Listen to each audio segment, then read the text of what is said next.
Yo les amis, c'est Arben, j'espère que vous allez bien. Pour ma part, ça va super aujourd'hui car je viens tout juste de recevoir le tout nouveau Google Pixel 9 Pro en XL. On va donc faire ensemble le déballage ainsi qu'une prise en main. Allez, c'est parti, on regarde ça tout de suite. Voici donc le nouveau Google Pixel 9 Pro XL. Donc comme vous pouvez voir, la boîte a un peu changé parce que par rapport à l'année dernière, bon déjà on n'avait pas le modèle XL, on avait le modèle 8 Pro. Alors le 9 Pro existe aussi, il n'y a pas que le modèle XL. D'ailleurs il existe en version normale, donc Pixel 9. Par contre on n'aura pas autant de capteurs photo. Et ce qu'il faut voir ici, c'est que la boîte est un peu plus petite que celle de l'année dernière, alors que le téléphone est plus grand. Donc il mesure 6,8 pouces, l'année dernière 6,7. Donc malgré cela, on a une boîte quand même, comme vous pouvez voir, qui est plus petite et qui est plus jolie que l'année dernière. Je trouve là, on est en porcelaine, donc même couleur que j'avais pris l'année dernière. Pour l'ouvrir ici, hop, on a la languette là et là. Donc on va l'ouvrir ensemble. Je vous fais vraiment le déballage comme si vous l'aviez acheté. Alors la partie supérieure s'enlève, donc on peut l'enlever. Et en fait la vraie boîte, elle est comme ceci. Donc la boîte que vous allez garder, donc là elle est vraiment plus petite que l'ancienne. Maintenant que j'enlève le protège-boîte, on va dire, ici on se retrouve avec une boîte, vous voyez, qui fait 5-10% de moins que l'ancienne. Donc voilà, c'est beaucoup plus petit. Et franchement au niveau du design, je trouve qu'on se rapproche de plus en plus de ce que peut faire Apple. Donc quelque chose de vraiment soigné. Ah ouais, là, la boîte est vraiment très belle, le téléphone est à l'intérieur. Donc là, je vais déballer. Donc ici, on peut voir le G de Google. Donc le smartphone est protégé, comme vous pouvez voir. Ici, on a l'empreinte digitale. Ici, c'est pour nous expliquer qu'on peut allumer les deux boutons. Là, ici, pour le recharger. Et ici, on a le slot de carte SIM qui est en bas. Alors sur l'ancien, je crois que ce n'était pas en bas. D'ailleurs, on va vérifier tout à l'heure. Et ici, on a les nouveaux capteurs, comme vous pouvez voir, du Pixel 9 Pro XL. Donc ce qu'il faut savoir, c'est que le 9 Pro a des capteurs à peu près similaires, et sur le 9 on a moins de capteurs. Donc voilà, on va tout regarder ensemble, on va le configurer. Donc là je vais le déballer, on va enlever ce petit blister ici qui est sur la partie du haut. Donc là je pense qu'on peut, hop, voilà, comme ça l'enlever, et là on se retrouve avec le Pixel 9 Pro XL. Donc il est vraiment magnifique. La prise en main est relativement la même que celle qu'on pourrait avoir sur un iPhone, c'est-à-dire qu'on n'a plus les bords qui n'étaient pas plats.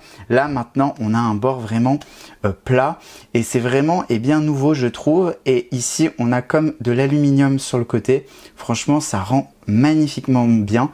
Et voilà quoi. La première prise en main, c'est qu'il est plutôt léger, parce que moi j'ai toujours un 12 Pro Max. Donc ici on se retrouve avec un modèle qui est vraiment plus léger qu'un iPhone par exemple. Alors on va le comparer avec celui de l'année dernière. Comme vous pouvez voir, on n'a pas du tout le même design. L'année dernière on avait des bords qui étaient vraiment pas pareils, qui n'étaient pas du tout plats. C'était en angle, et là ici on a quelque chose de vraiment plus plat. Alors pour ce qui est des slots et de cartes SIM, ici on se retrouve avec un slot qui est en bas, alors qu'auparavant il était sur le côté. Donc ils ont changé la disposition, pourquoi pas, c'est peut-être plus pratique à voir. Voilà, c'est sur le côté. Donc là on va l'ouvrir maintenant et on va voir un peu ce qu'il y a à l'intérieur de ce smartphone, parce que c'est intéressant de savoir ce que Google nous a préparé, parce que là j'allais dire Apple, mais en fait non, on est bien chez Google. C'est assez drôle d'avoir ce smartphone dans la main. Vraiment c'est pas tout nouveau, parce que j'en teste quand même suffisamment de smartphones chaque année, mais là c'est vrai que par rapport à celui de l'année dernière, on a un form factor qui n'est pas du tout le même. On est sur quelque chose qui est un peu plus fin et plus grand au niveau de la taille de l'écran. Donc ils ont vraiment travaillé la chose. Il paraît un peu plus résistant, c'est-à-dire quand on l'a dans la main, l'ancien, c'est vrai que j'avais peur de le casser, de le faire tomber, chose qui n'est jamais arrivée. Comme vous pouvez le voir, ça fait 1 an que je l'ai et il n'y a aucun souci à ce niveau-là. Mais lui, c'est vrai que il a l'air plus un peu plus punchy, c'est-à-dire qu'on se dirait tiens, je peux le faire tomber et il va pas se casser. Alors ça, je vais pas vous dire de le faire. Donc là, on va le configurer, on va le mettre en français, hop. Et là, ici, on va mettre France. Donc là, bienvenue sur votre Pixel. Donc on va faire continuer. Configurer un appareil. Donc là, on va dire que j'ai déjà un Pixel. Donc là, ici, je vais devoir scanner l'appareil. Donc là, je vais mettre mon code, hop. Et je vais scanner avec l'appareil photo normalement, je pense. Hop, j'ouvre, caméra. Donc là, on scanne le QR code. Là, ça va nous ouvrir une page sur Chrome. Donc j'ouvre la page. Et là, on va avoir une connexion qui va apparaître donc entre les deux smartphones. Là, ici, on a le Pixel 8 Pro et là, ici, le Pixel 9 Pro XL. Voilà, j'ai mis le Wi-Fi, donc on attend qu'il se configure. Alors, ce qui est énorme, c'est que j'ai vraiment l'impression d'avoir un iPhone dans la main. Parce que vraiment, Apple a un design vraiment similaire sur ses derniers smartphones. Et là, c'est vrai que j'ai l'impression de ne pas avoir un Google. J'ai l'impression d'avoir un Apple. C'est pour ça que je me suis trompé au début de la vidéo en vous disant j'ai un smartphone Apple. Bah non, c'est un Google. Donc c'est assez drôle, je trouve, d'avoir cela. Donc là, comme vous pouvez voir, la préparation de la mise à jour au système est en cours. Donc voilà, comme vous pouvez voir, les caméras sur le dos ont changé. On n'a plus la forme comme cela. Là, on a quelque chose qui est vraiment découpé au niveau des caméras. Et c'est vraiment beaucoup plus joli, je trouve. On garde le design, on va dire, de chez Google Pixel, mais on a quelque chose, voilà, qui est un peu différent. Au niveau de la couleur porcelaine, je ne sais pas s'il y a eu un changement de couleur, on va dire un grade, une couleur un peu plus teinte, mais ici, comme vous pouvez voir, la couleur ne ressort pas pareil. Alors, c'est possible, vu que j'utilise une coque, que eh bien, le dos de mon smartphone c'est un peu décoloré, mais ce n'est pas sûr. C'est possible aussi que tout simplement Google ait changé un peu la teinte du porcelaine, mais en tout cas on a quelque chose de vraiment magnifique sorti de cela. Donc là on a une installation de mise à jour du système de sécurité, donc je ne vais pas vous faire attendre poireauter des heures. Donc on va attendre que la mise à jour se fasse et je vais revenir dans quelques instants. Alors ici j'ai une petite chose qui va me permettre de voir un peu ce qu'il y a à l'intérieur du smartphone. Donc là ici j'ai l'impression que, je ne sais pas si vous voyez, mais on voit le nouvel emplacement pour ah non, ça c'est le haut-parleur. Donc là ici on a des haut-parleurs. Et là, normalement, ici, on a l'emplacement de la carte SIM. Donc, moi, j'arrive pas à le voir avec mon empreinte ici, mais là, en fait, c'est l'haut-parleur. Puisque ça, c'est comme, en fait, c'est une radio. Donc, ça permet de savoir un peu ce qu'il y a à l'intérieur du smartphone. J'ai acheté ça pour voir un peu. Ah, voilà, là, on a l'emplacement de la carte SIM, normalement. Ah non, c'est toujours l'haut-parleur. Ici, on a l'USB-C. Et donc ici on a la carte SIM. Donc voilà, c'est assez épuré comme design, je trouve.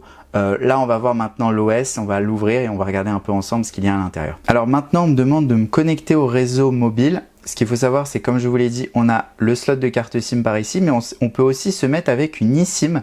Donc ça, c'est super. Vous pouvez même avoir deux forfaits, donc une eSIM plus une carte SIM. Donc là, pour l'instant, je vais passer, je le configurerai plus tard. Ici, vous pouvez mettre un code. Donc là, hop, on, et ici, je peux configurer l'empreinte digitale. Alors, j'ai vu que l'empreinte digitale était beaucoup plus rapide que sur l'ancien, donc j'ai hâte de tester ça. Donc là, on appuie de manière prolongée ici. Et là, vous voyez, donc en fait, sous l'écran, on va avoir l'empreinte digitale. Donc c'est exactement comme l'année dernière, sauf que là, normalement, c'est beaucoup plus rapide que l'année dernière. On a une empreinte digitale beaucoup plus rapide. Donc là, on continue, tac, tac. Donc là, je vais bouger un peu, histoire qu'ils reconnaissent bien mon doigt. Voilà. Bon, après, on peut toujours le reconfigurer plus tard. Donc là, je vais faire j'accepte. On peut faire la configuration de la reconnaissance faciale. Donc ça peut être cool. Par exemple, comme ça, hop. Voilà, j'ai configuré la reconnaissance faciale. Donc là, je vais pouvoir faire OK. Ici, on me dit utiliser une empreinte digitale pour Google Play. Donc ça, c'est super parce que quand on achète, on n'a pas envie que n'importe qui le fasse. Et ici, on va pouvoir faire copier des données depuis votre appareil Android. Donc suivant. Donc là, vous avez la possibilité soit de copier les données avec votre Wi-Fi local. Donc ça va les envoyer via le Wi-Fi. Donc si vous avez un Wi-Fi un peu lent, je vous conseille d'utiliser le câble USB-C.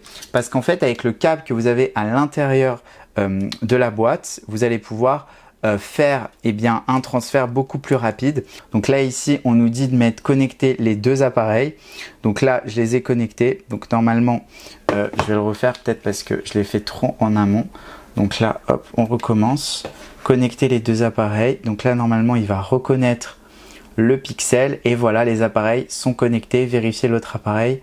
Donc là ici je vais mettre mon doigt et là on va avoir les données qui vont être copiées. Alors je ne sais pas si c'est fait pour tout le monde, c'est-à-dire que est-ce qu'on peut le faire quand même en Wi-Fi ou est-ce qu'on est obligé de passer par le câble. En tout cas le câble c'est le mieux, ça va plus vite.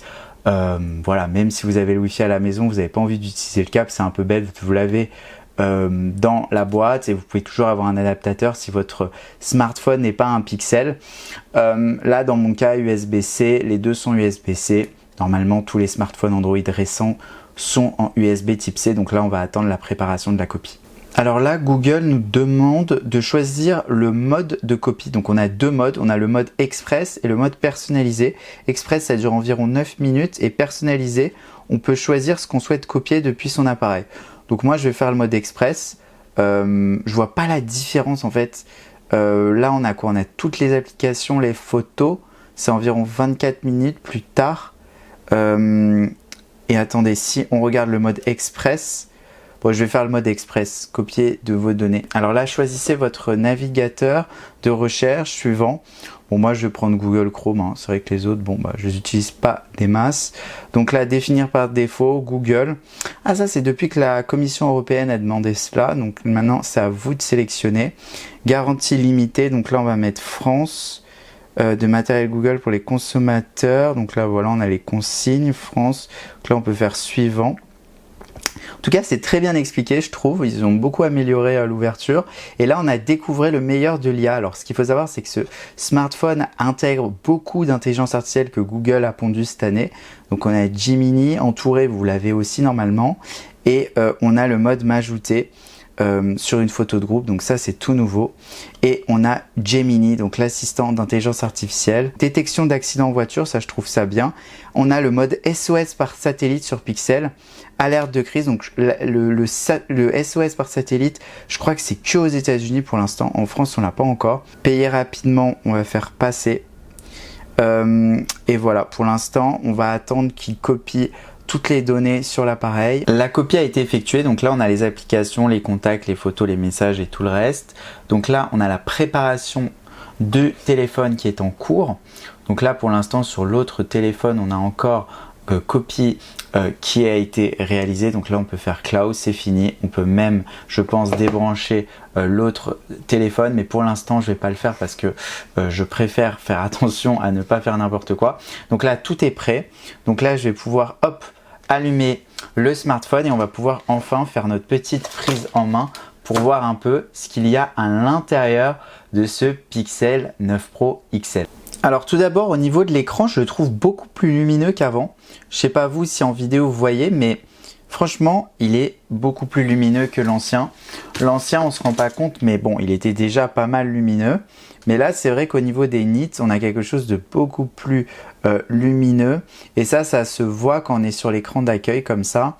On peut le voir ici que c'est très lumineux.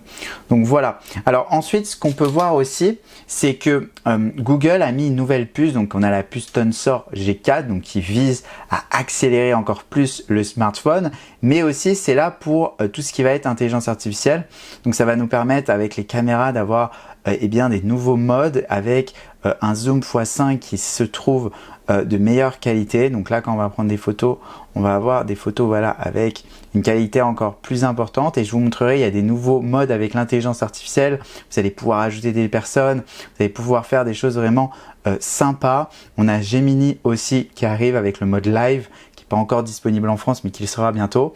Et ensuite ici, comme vous pouvez voir, le design est vraiment magnifique, je trouve. Franchement, je suis vraiment fan de ce nouveau design que Google a mis cette année. Le form factor est vraiment différent. Et au niveau de la prise en main, on se retrouve avec quand même quelque chose qui tient beaucoup mieux en main qu'auparavant. Auparavant, bah oui, c'était quand même quelque chose où on avait peur qu'il nous glisse des mains. Voilà, il y avait les bords qui étaient en angle.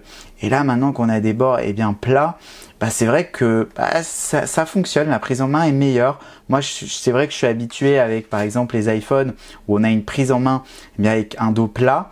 Et là, c'est vrai que vu que le dos était un peu en biais, et à force, avec une coque, on le sentait pas, mais quand on avait le téléphone comme ça, c'est vrai que j'avais peur de le faire tomber, quoi. J'avais l'impression qu'il allait me glisser des mains, alors que là, ici, j'ai pas du tout peur qu'il me glisse des mains. Franchement, c'est plat. Franchement, c'est drôle de voir en fait un Google comme ça, en fait, avec ce design-là. Je trouve que c'est vraiment magnifique. Quelque chose qu'ils ont fait comme ça, c'est très joli, je trouve. Alors ensuite, qu'est-ce que je peux vous dire d'autre sur ce smartphone? On a 3000 nits, donc au niveau de l'écran. On a des nouveautés au niveau de l'intelligence artificielle, comme je vous l'ai dit. Et on a aussi l'application météo, normalement. Si je tape météo, on a une toute nouvelle application météo. Donc on va voir un peu comment elle est. Mais normalement, elle est joli. Donc on se retrouve avec un tout nouveau design qui est vraiment beau. Voilà, ça ressemble beaucoup à ce que fait, on va dire, Apple. On n'a pas des choses qui partent dans tous les côtés. C'est très bien organisé. Ici, on retrouve la météo, les horaires avec les différentes températures. On a la force d'UV, donc l'indice au vent, et on a le lever du coucher, l'humidité. Franchement, c'est magnifique. Moi, cette application météo, je l'ai vue lors de la conférence, j'ai trouvé ça très beau.